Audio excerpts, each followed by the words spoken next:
Thank you all so much for coming today. This is an extremely special, emotional morning. My name is Scott Salato. I'm the Communications Director for the County of Rockland.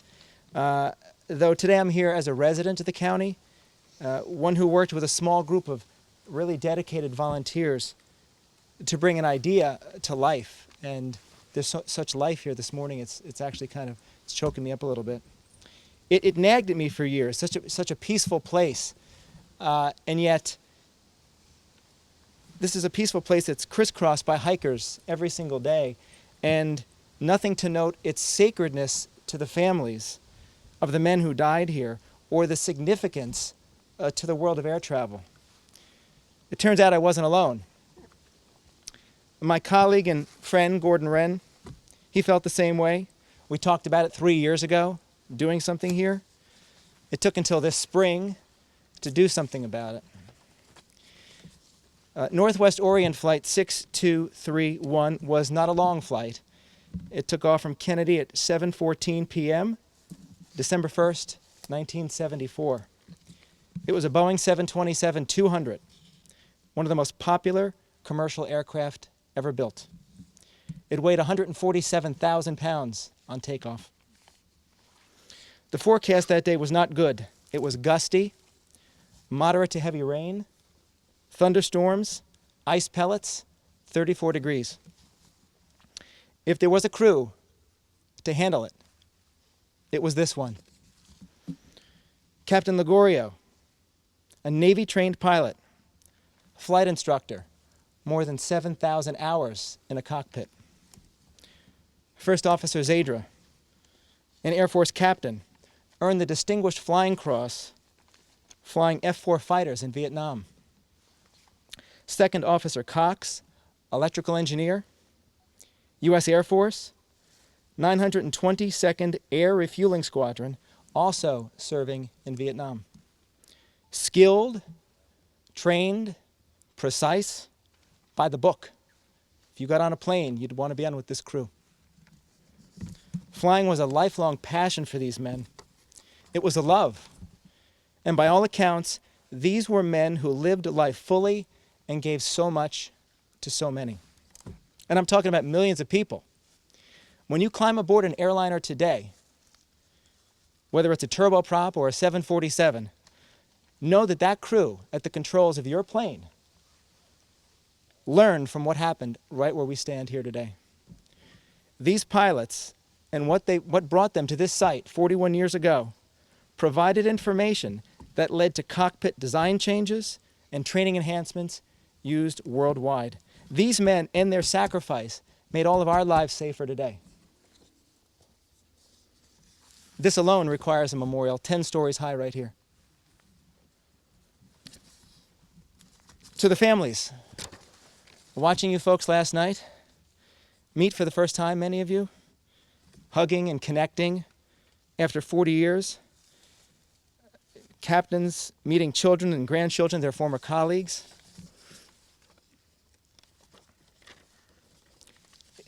I think Gordon and I could both say that it was powerful, and I know the entire volunteer committee now fully understands why we had to make this right. It's all about you and the families, and we thank you so much for coming today. In Rockland County, our first responders in 1974 and now are dedicated, selfless, courageous. Gordon Wren is the county's top firefighter now. He was a young firefighter back in 1974. He heard the call come in, airliner down. And Gordon would like to share some of that night with you. Thank you, Scott. And right now, right where this monument is right in the epicenter where the crash site was. So we're literally standing right at that location where the accident took place. So the evening of December 1st, 1974, it was a Sunday night. I happened to be at the fire station, and as Scott described it, was a raw night. It was just above freezing, with the cold rain, kind of the night that the chill just gets to your bones. And around 7:30 that night, our dispatch center dispatched 3 departments all at the same time. my own department, Hillcrest, Thiels, and Stony Point fire departments. And we assumed it was going to be a large structure fire that they were dispatching so many departments to, so we hopped on the apparatus, pulled out, and then the dispatch information indicated that they had received a call from the air traffic controllers from Kennedy Airport indicating a 727 flight blank plate had they'd lost radar contact with it just somewhere in the Mount Ivy, Thiels, southern Stony Point area, and these mountains, a very vast area. So then we got ready, figuring to be. We were on the radio yesterday talking about this, and I said waiting for 911 calls, but there were no 911 calls. The system wasn't in place back then, so there were no more emergency calls. Although Johnny Anger, who's sitting in here today, she made a call indicating she thought she heard a plane crash, and they thought she was a little loony and hung up on her. So, but there's a retired Palisades Interstate police officer who lived right near the church. The house burned down about 20 years ago. He heard it. He was watching television. He said it wasn't an explosion. It was a long boom, like a train coming into a subway station, and he didn't call it in, but he thought it took place down by Lake Sebago, which is 7 miles away. So back then we didn't have GPS, today they would be able to pinpoint a crash site much quicker, much more efficiently. We didn't have GPS. We didn't have cell phones. On our helicopter, we have thermal imaging, that you can detect heat and things of that nature. So it was actually pretty primitive. So we got together and we started getting maps and riding around looking for something, and it was weird that there were no phone calls. So around midnight, a state police officer was driving in on the road. For those of you who drove in, he was driving in on that road, and he got to the sharp turn right about where you parked, and he smelled aviation fuel in this general area. And that narrowed down the search, and eventually the site was found. There was no fire, and there were no survivors, but there were no civilian fatalities either. And if you look at a map from between Kennedy Airport and here, aside from when they flew over the Hudson River, which is 3 miles wide at that point, everything else is heavily populated. It's if a minute earlier or less, it would have crashed in a very heavily populated area, and it was fairly certain there would have been many injuries and fatalities. So 40 years go by, and I'm an avid hiker. I hike through this area a lot, and a couple times a year at least I'd go through the site. I happen to like it in the wintertime here, and then in the early summer and spring, this is an area, a sea of green ferns. It's a really pretty spot. It's kind of ironic after the destruction that took place here. And then when the plane crashed here, there was nothing called the long path. Those of you that are on this path right here, that's the long path. Gary's going to speak about it in a few minutes. It goes from the George Washington Bridge up towards the southern Adirondacks. So when the trail builders built it, they had no idea they'd put it on this site. And the thousands of people that hike through on this trail every year, when they pass through here, have no idea that this is sort of hallowed ground, or it is hallowed ground. So I thought about it for years that we should do something to identify it. And then on the 40th anniversary last December, the Journal News, which is our local daily newspaper, did a 40th anniversary story on it. And I think I was quoted as saying we really need to do something. And I found out a few other people thought the same. And we got together, and we, working with the families, and many of which have donated funding for the memorial and associated expenses, we made it happen. So I'd like to thank everyone for coming today. We have a lot of really important Rocklanders here today, along with all the families of the crew. One of them is a fellow named David Littman. He's sitting in the front row over here with the World War II veteran hat. David was captured by the Germans. He was being tortured by the Gestapo when the building he was being tortured in was bombed, and they took off and left him hanging. And he was able to get back, be rehabilitated, and participated in some more daring missions. So. And he's 94 years old, and he made it in here. It's amazing. Still got that spirit. And there are a few other people that are right behind you in age, but Dave. So thank you all for coming, and this has been a day we've been looking forward to. And thanks again.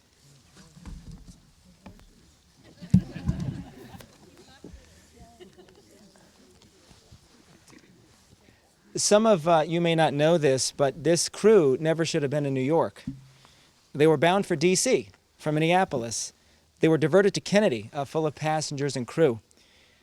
The plane was diverted to Kennedy because a TWA 727 went down on approach to Dulles outside D.C. That accident killed 92 people the same day. This plane was not far behind the TWA plane. Washington National was closed due to weather. Dulles was closed due to the crash. Captain Ligorio and his crew took this plane to New York City. On that flight was Terry Hermes, a lead flight attendant for Northwest Orient, one of the last people to spend time with these men before they took off for Buffalo, and we are so pleased and honored to have her here with us today. You want to hold it? Yeah, sure.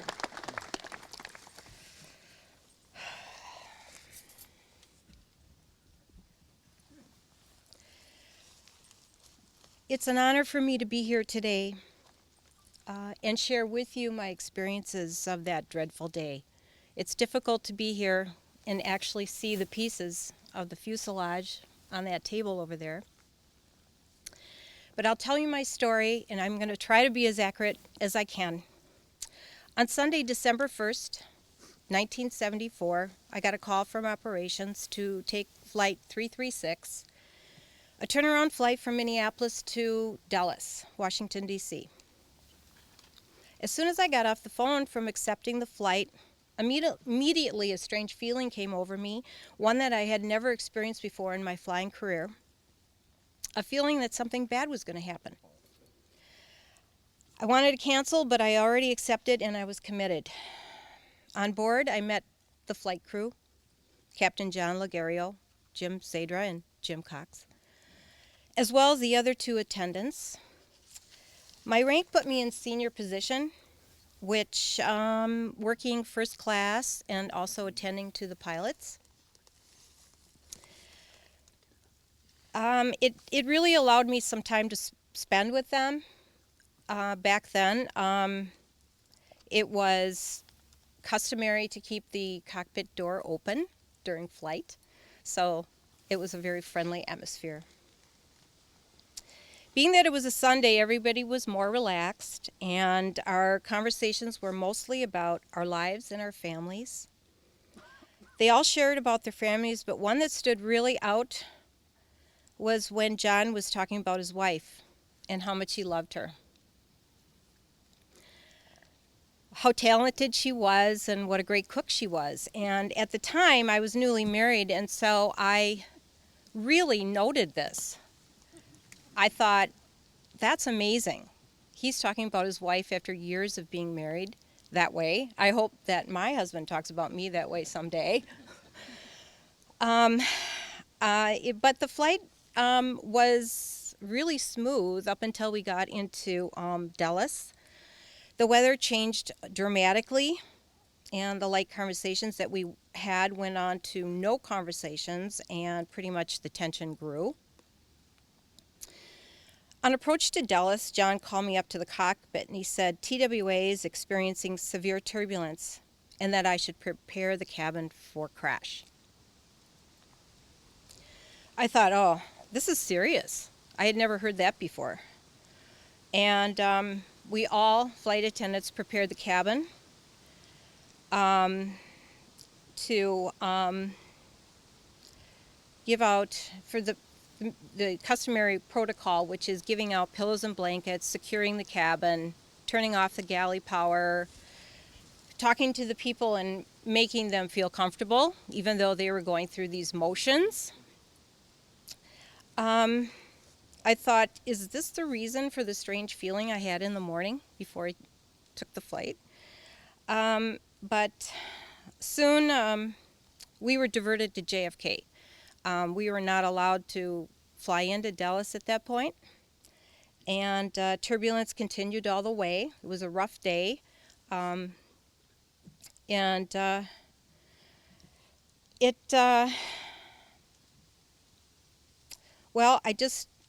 I watched the pilots fly the plane as the door opened. They had stress on their faces. Back then, like I said, the doors were open. But that was normal. I had fear and concern, but at that point, I never felt I was unsafe, and I felt trust in the pilots that they would get us down safely. On the ground, we, as a crew, were given orders to deadhead home. I'm talking about the flight attendants, on the next available flight. The pilots were to ferry the plane, as everybody has said today, to pick up the Baltimore Colts team, and they didn't need us because they had their own flight attendants for their team. And so at this point, we decided to have dinner together. I remember we all had pork chops, mashed potatoes, gravy, applesauce. Specifically, I remember this. It was then that John told us that TWA crashed, and they were ahead of us on approach. And he really didn't want to alarm us in the air during what we were going through. And strangely enough, at this point, I asked them, do you guys know how to pull a plane out of a stall? And they all chirped in and said their stories of their training in this. Yes, they are trained to do so. At the gate, we all said goodbye, and I said, have a good one. And they all responded back to me, have a good one. It was customary to say that online. It was just a phrase that we said to each other. The other flight attendants and I were near the gate waiting for a flight when the gate agent saw us and said, he came right up to us and he said, oh my God, you're alive. And I said, what do you mean? And he said, they maydaid. The plane went down. And I tell you, I've never had that experience in my life up until that day. I just felt like my knees were weak and I was going to just buckle. For years after this crash, I wanted to say something specifically to John's wife and actually talk to the other families, but I never did. I had feelings that maybe I shouldn't. I didn't want to interfere in their lives. And coincidentally, my sister called. And she told me that her good friend, Steve, was getting married to a woman who lost her husband in an airplane crash. And I said, well, there's not that many crashes. When was it? And it was that crash. And that's when I made the connection with Kathy, John's wife. It was a coincidence. I mean, that's what I thought. Though this has occurred to me through this, we are all links to connecting to each other. Every day we touch others in unique ways, and we don't know the impact that we will have on others. It matters what we say to people, even if we just met them.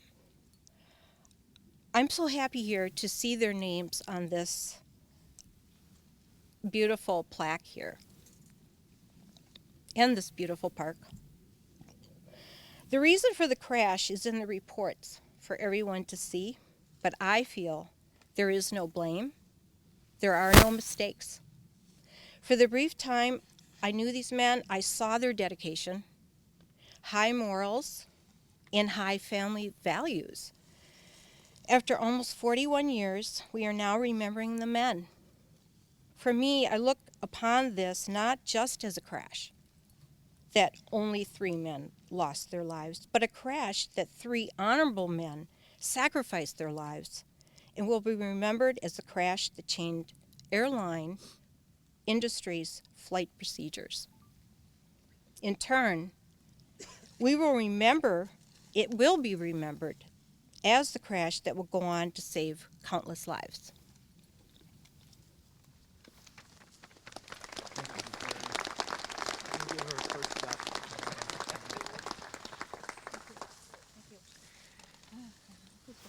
Thank you, Terry. We couldn't have planned this memorial without some really dedicated volunteers. And Gary Scarano is a Harriman State Park trail runner. Many of you know him. He's a hiker. He's energetic. And for what this site means to our local outdoor enthusiasts, I call on Gary. Thank you, Scott. I'll be very brief. This place is hard to find. My name is Gary Scarano, and I'm a trail runner. I was running about 4 miles here, Electric Village, about 4 miles from here, and I met some people that were hiking, and they said, "Hey, we're going to go try to find the site of the plane crash." I said, "Which one?" They said, "The 727." I was really intrigued, so I ended up going online. I ended up finding the myharriman.com website, and Susie, where's Susie? Susie Harriman, there she is, and there were some posts about it, so I figured I'm going to go see the site. It took me 3 times to find it. The first time, the GPS was wrong. The second time, my GPS went out, and the third time, Bill Rowland and I, and another trail runner, found this place, and he said, you know, there should be a memorial here, just like Gordon thought and Scott thought years before.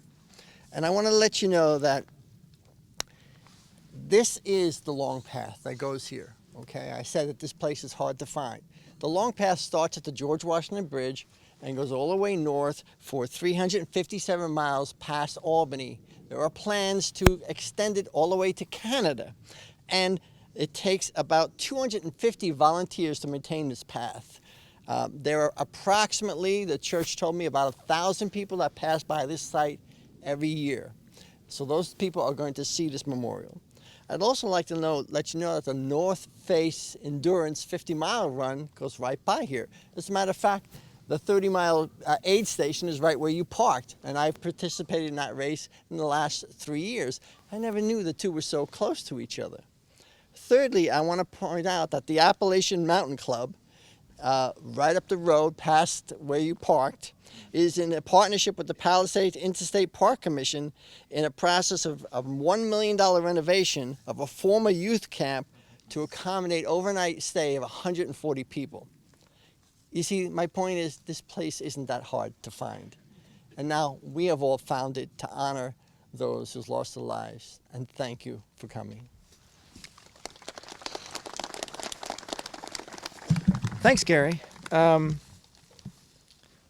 Ligorio, the Zadra, and the Cox families, retired Northwest pilots.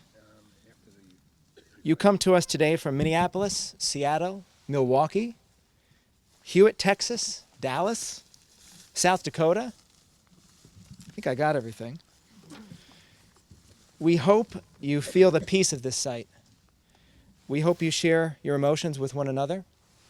And we hope your time here provides comfort. Before our tribute and our flyover with the county's chopper in a few minutes, we have a couple of minutes for personal reflections, and then we'll do the unveiling. Anybody from families come up and share a couple of things? Kathy? Hello, I'm Catherine Ligorio Christensen, the former wife of John Ligorio.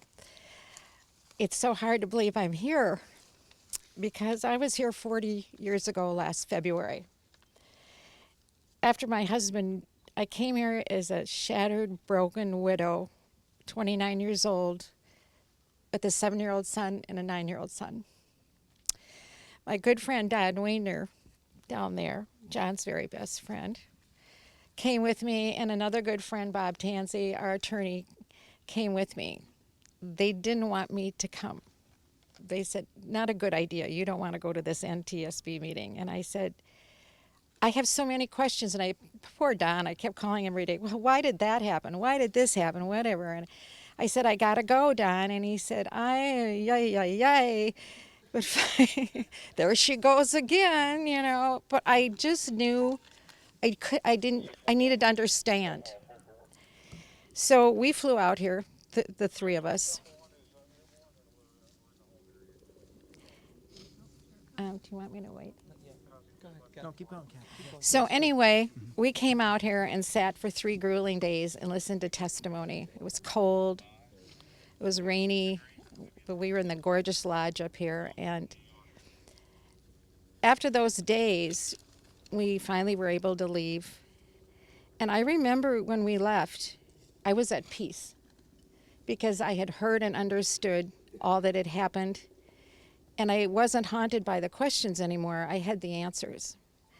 And that was a turning point for me. And I remember going on the airplane and sitting with Bob and Don. And I remember thinking to myself, well, what am I going to do? I'm a widow. I have 2 little boys. And where do I go from here? And I remembered on that flight, I don't think I ever told you, Don, that my husband had left letters in our Social Security, our safety box. I had opened the boys' letters early on, but I'd never opened John's. I couldn't bear to open it. And I thought, it's time I open his letter. And so I went home. I was alone that night. And these are a few of the things he wrote to me. Trink, he called me Trink. I want you to smile and enjoy the life that's left. You must use that old Norwegian spirit that makes your life burn with go. Nothing should stand empty because I've left it. My sincerest wish is that you start to live, love, finagle, yell at the kids, decorate, dance, and yes, in parentheses, even sing. And he printed it large. I can't sing. He thought I should sing. Live a good and happy, free life, and don't be entangled by memories, rather be bolstered by them. All my love and thanks, your John. Well, after reading that letter, I realized I had to get going and do what he wanted me to do. And I, started on with my life, and painful as it was, hard as it was, as all these family members know, it's a struggle. But I wanted to make him proud. So several years later, I was remarried, and the boys went through high school and college, and were going on with their lives. And one day after Craig graduated, he came to me and he said, Mom, I got something to tell you. And I said, what? He said, I want to fly. For a living, I said. And he said, yeah. And I said, really? And I was terrified. I was filled with such terror, I couldn't believe it. I was like, he wants to fly. And I remember praying one night to John, and I said, you got to help me because I can't ruin this for him, and I need to let this go. And it was really interesting. I had to do a shift. And I said, okay, you go. So he went on to fly privately and then commercially. A couple years later, then my other son comes to me and says, Mom, he graduates from college, guess what? What? Well, I'm joining the Navy, and I'm going to be a Navy pilot. I went, oh, John, Jesus. I said, you're going to be a Navy pilot. Yeah, I really want to be a Navy pilot like Dad. And I went, okay, John, you got to help me. Okay, we got to shift. So anyway, they both went on. Interesting, December 1st was always the worst day of the year in our family. And when Craig started applying to the airlines, he applied to Masaba, and December 1st, he was hired by Masaba. He then applied to Northwest. He was accepted at Northwest on December 1st. Then Mike got accepted into the Navy flight program on December 1st. Then, after 3 years in the Navy, he calls me and he says, Mom, guess what? What? It's December 1st. He said, I just got Dad's orders to Brunswick, Maine, and I'm going to be stationed in his squadron, VP 26. Wow. All of a sudden, December 1st was a good day in our family, and has continued to be, because we often go, what's going to happen to December 1st? Because the winds have shifted. And we've always felt his presence with us. A sidelight to this is when Craig was going through the flight training, he called me one day and he said, Mom, you're not going to believe what happened today. And I said, what? And he said, well, they were doing Dad's crash. I said, well, how did you feel? And he said, well, it was really weird, but I went and talked to the instructor, and he was so supportive, and, you know, he was really helpful and gave me all kinds of support through my training. Mike then went to the Navy, and he called me and he said, Mother, I got kicked out of class. I said, what did you do? And he said, well, I was in the training program, and all of a sudden they were playing Dad's crash. And he screamed, I'm out of here. I'm out of here. And the lieutenant said, J.G. Lagorio, you get back in here. And he said, no way. He ran out of the room, and he said, I broke into a sobbing wail. And I said, well, what happened when the lieutenant came out? And he said, well, he wasn't exactly nice, but he understood. So both my sons have gone through training on this crash. And it occurred to me the other night, oh my gosh, their father was teaching them how to fly through those manuals. He was right there with them, training his sons. And I reflected, there's not another job on this planet they would have had with their dad beside them, teaching them. And so I want to say, yes, our hearts were broken. Yes, we've struggled, but they are not gone. They are gone, but they're not forgotten. They live on as flight instructors, saving thousands of lives through those training manuals throughout the world. And I want to give this time to thank Gary, Scott, and Gordon. This is a life-altering experience for us and our families. My children, my grandchildren, nieces and nephews, everybody that loved him. This is all thanks to you. Thank you.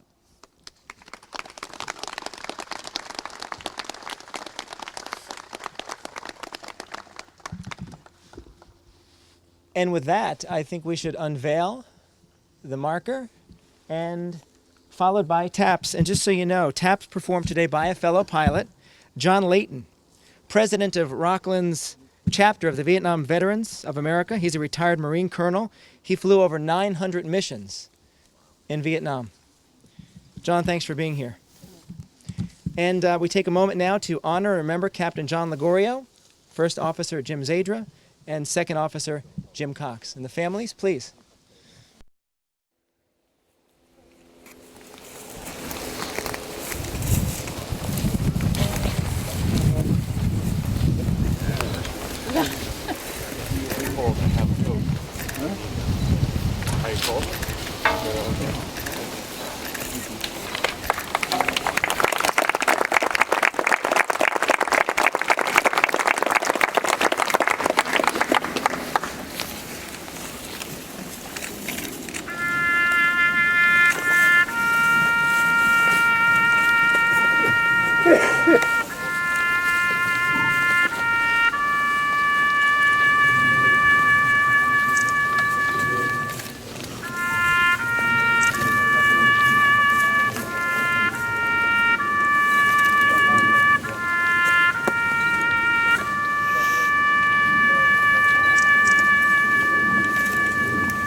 The dedication would not have been possible without the efforts of several dedicated individuals, and donations of many, many generous family members and friends, former colleagues, and local residents.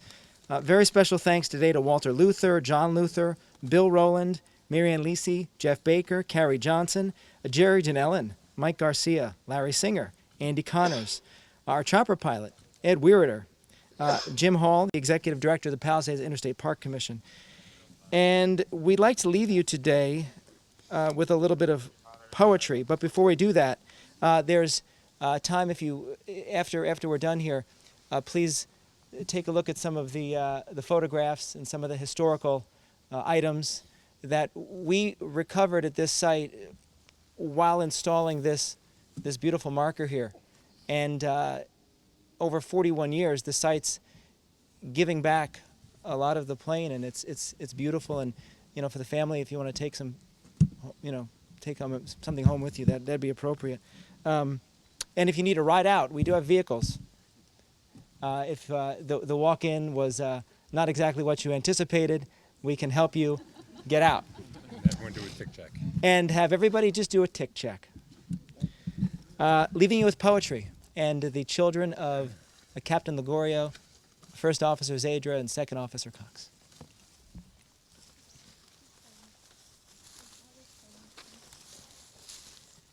I just want to quick say I echo Kathy's sentiments. Thank you to Gordon and to Scott and to Gary. This has been amazing. I grew up in a family where you didn't talk about things much, and this has just been wonderful meeting everybody and sharing stories and how this tragedy formed us as adults and parents and wives and husbands. And so thank you, you guys. The five of the 8 children that are here have a prayer to read. It's called the Pilot's Prayer. Dear Lord, I ask for guidance as I chart my course through life, and help me find your flight plan that will conquer pain and strife. I know there is no lapse rate in the warmth of your great love. Keep open, free, and clear my lines of guidance from above. You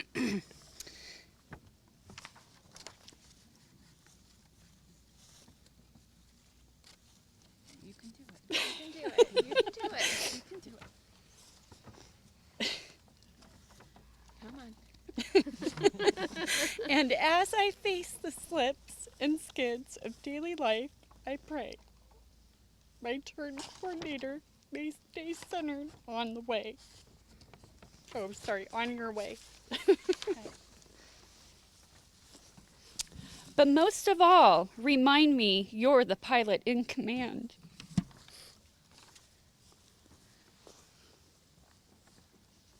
And I am a flight crew member held in your protective hand. Thank you all for coming.